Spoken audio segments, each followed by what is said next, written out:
भारत माता की वंदे। সমবেত সুনাগরিক ভদ্রমণ্ডলী, আমাদের মধ্যে উপবিষ্ট হয়েছেন বিশ্বের সবচেয়ে জনপ্রিয় নেতা, ভারতবর্ষের যশস্বী প্রধানমন্ত্রী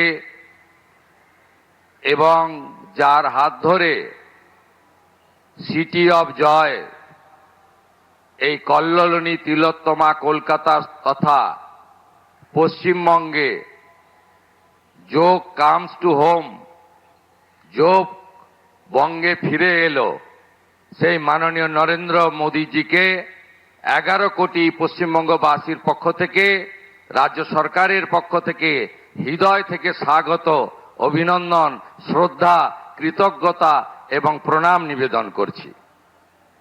মহামহিম রাজ্যপাল মাননীয় RN রবিজি রয়েছেন, ভারত সরকারের মাননীয় স্বাধীন দায়িত্বপ্রাপ্ত রাষ্ট্রমন্ত্রী প্রতাপ রাও যাদবজি রয়েছেন এবং সম্মানিত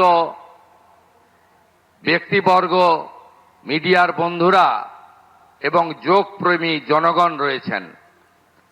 মাননীয় প্রধানমন্ত্রীর নেতৃত্বে একটু পরেই একটি সুবিশাল বৃহৎ ঐতিহাসিক কার্যক্রম হতে চলেছে। ইতিমধ্যে এই কার্যক্রমের আজকে যে আন্তর্জাতিক যোগা দিবস, যা মাননীয় প্রধানমন্ত্রী গোটা পৃথিবীতে ছড়িয়ে দিয়েছেন, আমাদের পশ্চিমবঙ্গে এতদিন এর সঙ্গে রাজ্য সরকার বা সরকারি উদ্যোগ যুক্ত ছিল না।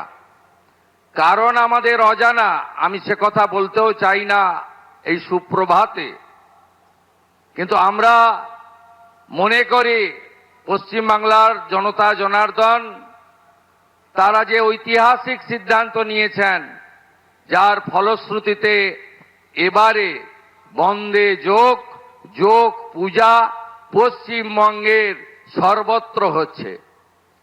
ইতিমধ্যে প্রায় 2,57,000 রেজিস্ট্রেশন হয়েছে, যেখানে বিভিন্ন সংগঠন এবং প্রতিষ্ঠান এই যোগে পার্টিসিপেট করছে। আমার বিশ্বাস আজকে পশ্চিমবঙ্গে গোটা রাজ্যে দার্জিলিং থেকে দীঘা, কোচবিহার থেকে কাকদ্বীপ, কোটিরও বেশি মানুষ এই যোগ উৎসবে অংশগ্রহণ করবেন। আর কলকাতা বিগত দিনের সব রেকর্ড ভেঙে লক্ষ লক্ষ মানুষ যোগে অংশগ্রহণ করবেন। আমি কথা বাড়াবো না, শুধু একটা কথাই বলবো। 1893 সালে বিশ্ববন্দিত যুব সন্ন্যাসী স্বামী বিবেকানন্দ তিনি এই যোগের সম্পর্কে কি বলেছিলেন আপনারা জানেন।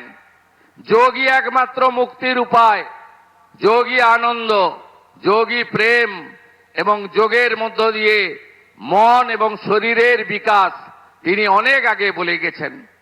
এই যোগ পশ্চিমবঙ্গের পুরনো সংস্কৃতি, বেদ, উপনিষদ, গীতা থেকে শুরু করে এই যোগের কথা আমরা সবাই পড়েছি এই সমস্ত ঐতিহাসিক গ্রন্থে। 1920 সালে যোগানন্দ পরমহংসের হাত ধরে এখানে যোগের প্রতিষ্ঠান গড়ে ওঠে। তার ভাই বিষ্ণুচরণ ঘোষ 1923 সালে এখানে যোগ প্রতিষ্ঠান গড়ে তুলেছিলেন। আমি আর কথা বাড়াবো না, এই ইতিহাস আমরা জানি। আমি শুধু প্রণাম আর কৃতজ্ঞতা জানাবো বাংলার গণদেবতা জনতা জনার্দনকে, আর ধন্যবাদ জানাবো মাননীয় প্রধানমন্ত্রীকে, যিনি পশ্চিমবাংলায় এই হারিয়ে যাওয়া, ভুলিয়ে দেওয়া যোগকে 2026-এ আন্তর্জাতিক যোগ দিবস 12তমতে আমাদের মধ্যে ফিরিয়ে দিলেন। ধন্যবাদ প্রধানমন্ত্রী, ধন্যবাদ প্রধানমন্ত্রী। শত কোটি প্রণাম জানিয়ে আমার কথা শেষ করলাম। ভারত মাতা কি।